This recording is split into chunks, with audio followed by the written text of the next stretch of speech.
man atrodo, kad jeigu norėčiau dabar tapti influenceriu, viską metęs kaip pavyzdys, tai eičiau AI daryti. Nu tai turbūt čia yra geriausias hekas, mažiausias kaštai gamybai, didžiausias sistemų pasirinkimas.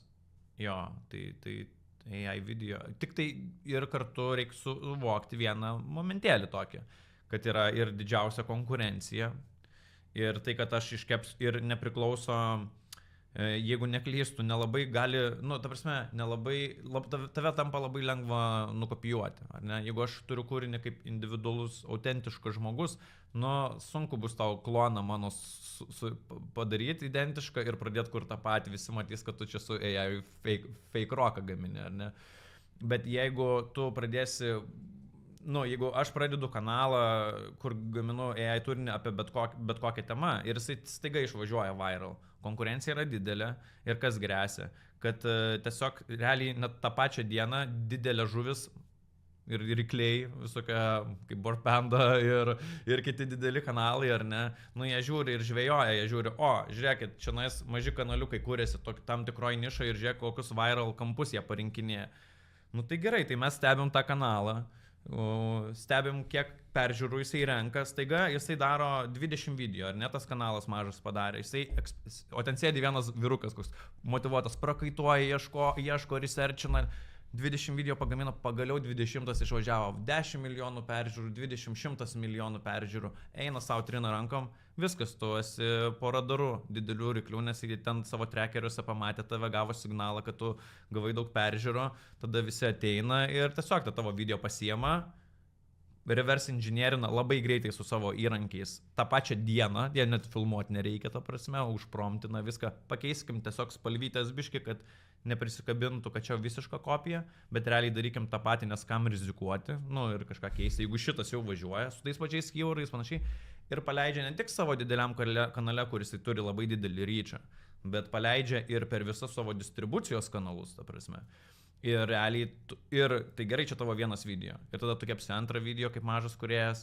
Ir tada matys iš karto, kad šitas iš karto važiuoja iš karto, kopijuom net neduodam įsibėgėti iki 100 milijonų, ar ne? Tai čia aišku ir kitose versluose tas galioja, ar ne? Nu, ta prasme, kad rykliai žiūri mažas žuvytės, kurios eksperimentuoja tos entreprenerius, žodžiu, jaunus. Ir tiesiog copy-paste, nes čia geriausias verslo modelis yra, kam inovuoti, ar ne, jeigu gali kopijuoti. Tai tas AI duoda galimybę kurti labai plačiai ir surinkti daug peržiūrų, bet kartu duoda galimybę, ir tau duoda galimybę nukopijuoti kitą žmogų labai labai greitai, bet ir kitiem duoda galimybę tave nukopijuoti. Tai tiesiog čia toksai, tą reiktų žinoti kiekvienam žmogui einančiam į šitą sritį, kad tam reiktų pasiruošti, kad tiesiog tave kopijuos labai greitai. Ir bus nuolatinės lenktynės, žinai, kas ką geriau.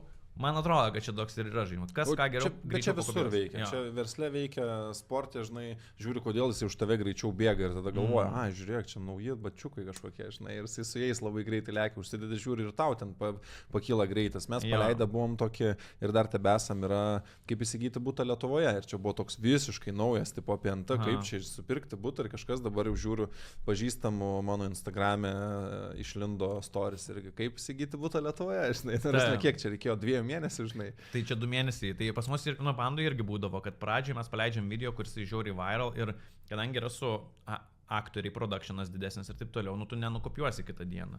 Tai mes ten per mėnesį susirinkam per 2 savaitės ant tų peržiūrų, bet po 3 savaičių, po mėnesio konkurentai išleidžia, po 2 mėnesių.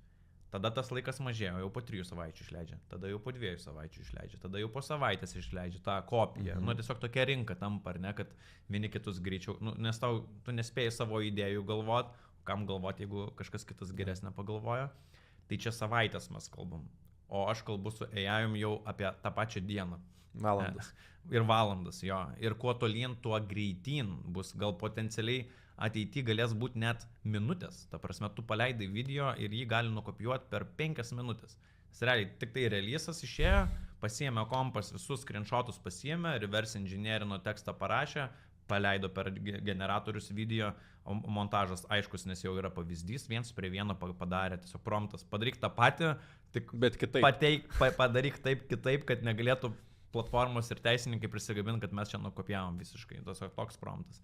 ir realys iš karto. Tai aš tiesiog matau, kad taip yra, jau vyksta ir kad taip ir vyks ir atrodys internetas.